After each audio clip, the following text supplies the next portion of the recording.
Havendo Deus outrora falado, muitas vezes e de muitas maneiras, aos pais pelos profetas, nesses últimos dias nos falou pelo Filho, a quem constituiu herdeiro de todas as coisas, pelo qual também fez o universo.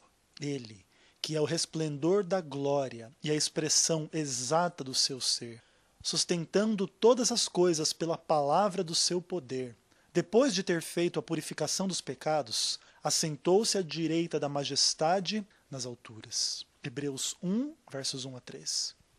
A pessoa de Jesus Cristo, o Filho unigênito e eterno de Deus, um com o Pai, é descrito de forma digna e gloriosa nesses primeiros versos da carta aos Hebreus. Herdeiro de todas as coisas e aquele pelo qual o universo foi feito, é descrito aqui como o resplendor da glória e a expressão exata do ser de Deus. Ele sustenta todas as coisas pela palavra do seu poder, e sua identidade histórica é a de ser homem-Deus, que na cruz do Calvário gritou: "Está consumado", realizando a purificação dos pecados, não somente dos nossos, mas do mundo inteiro. 1 João 2, verso 2. A seguir, somos conduzidos à exaltação de Jesus à direita do Pai, de onde virá a segunda vez para nos buscar. Com tais características e prerrogativas de antemão estabelecidas, o autor do livro de Hebreus está pronto para aplicar suas comparações e considerações entre Cristo e quaisquer criaturas, personagens ou sistemas presentes na revelação, para demonstrar sua absoluta superioridade. Iniciando sua análise pelo mundo celestial, Paulo aponta que Cristo, tendo se tornado tão superior aos anjos, herdou mais excelente nome do que eles. Hebreus 1, verso 4. De forma radical e inequívoca, se aponta para a disposição divina do Pai em honrar a seu Filho na extensão da medida de sua glória. E novamente, ao introduzir o primogênito no mundo, diz: "E todos os anjos de Deus o adorem." 1, verso 6. Mas acerca do Filho, o Pai, Deus, diz: "O teu trono, ó Deus, é para todo o sempre."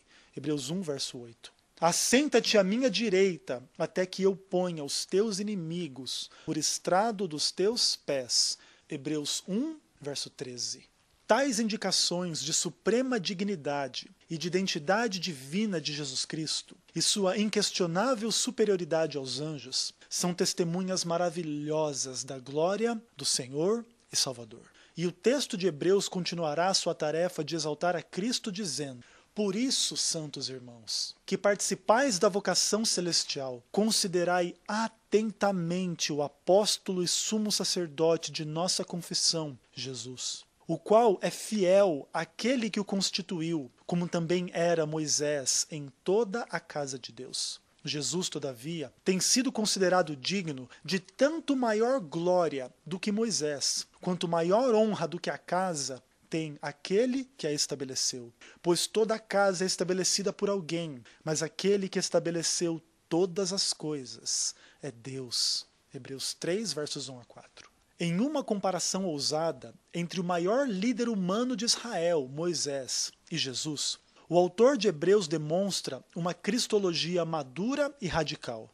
Somos exortados a considerar a Cristo atentamente como aquele que estabeleceu todas as coisas, sendo Deus. Essa diferença entre Moisés e Cristo não tem por objetivo diminuir a consideração ou admiração dos hebreus para com o autor do Pentateuco, o homem que um dia foi considerado por Deus o mais manso da terra. Mas essa comparação tem por objetivo exaltar a Jesus na medida de sua dignidade e identidade. Assim, somos exortados a recorrer a Jesus em todas as nossas necessidades e perplexidades, conscientes de quem Ele é. E, adiante no livro de Hebreus, lemos: "Tendo, pois, a Jesus, o Filho de Deus, como grande sumo sacerdote que penetrou os céus, conservemos firme a nossa vocação, porque não temos sumo sacerdote que não possa se compadecer de nossas fraquezas. Antes, foi ele tentado em todas as coisas, à nossa semelhança, mas sem pecado. Acheguemo-nos, portanto, confiadamente junto ao trono da graça, a fim de recebermos misericórdia e acharmos graça para socorro em ocasião oportuna. Hebreus 4, versos 14 a 16. A superioridade de Cristo sobre qualquer anjo, homem ou sacerdócio está baseada em sua identidade. Aquele que é a expressão exata do ser de Deus. E aquele que é igualmente homem, que passou por todas as aflições, sofrimentos, tentações e morte, mas em tudo sem pecado. Dessa forma, o sacerdócio levítico não poderia prevalecer quando comparado com a obra de Jesus Cristo. Aquele que foi nomeado por Deus sumo sacerdote segundo a ordem de Melquisedeque. Hebreus 5, verso 10. É nesse contexto que a palavra de Deus nos diz: se, portanto, a perfeição houvera sido mediante o sacerdócio levítico, pois nele baseado o povo recebeu a lei, que necessidade haveria ainda de que se levantasse outro sacerdote segundo a ordem de Melquisedeque, e que não fosse contado segundo a ordem de Arão? Hebreus 7, verso 11.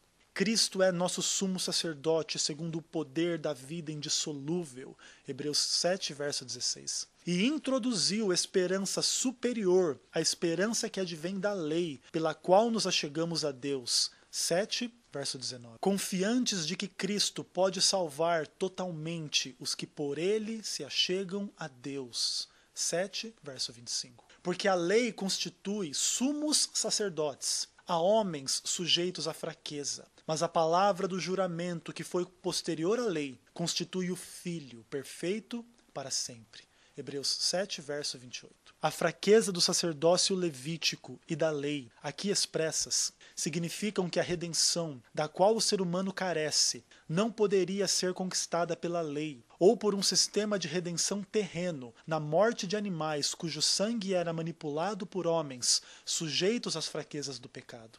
Cristo é superior a tudo isso, absolutamente. É assim que a carta aos Hebreus chega a seu clímax, o ponto principal de sua argumentação, dizendo: ora, o essencial das coisas que temos dito é que possuímos tal sumo sacerdote, que se assentou à destra do trono da majestade nos céus, como ministro do santuário e do verdadeiro tabernáculo que o Senhor erigiu, não o homem. Hebreus 8, versos 1 e 2.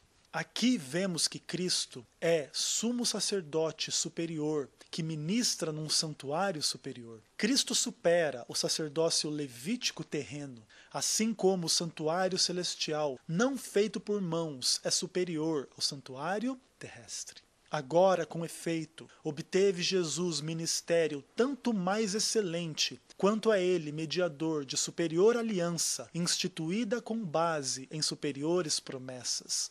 Hebreus 8, verso 6. A superioridade de Cristo agora será tratada nos termos de seu sacrifício, e a revelação nos diz: não por meio de sangue de bodes e de bezerros, mas pelo seu próprio sangue. Entrou no Santo dos Santos, Tarrágia em grego, uma vez por todas, tendo obtido eterna redenção.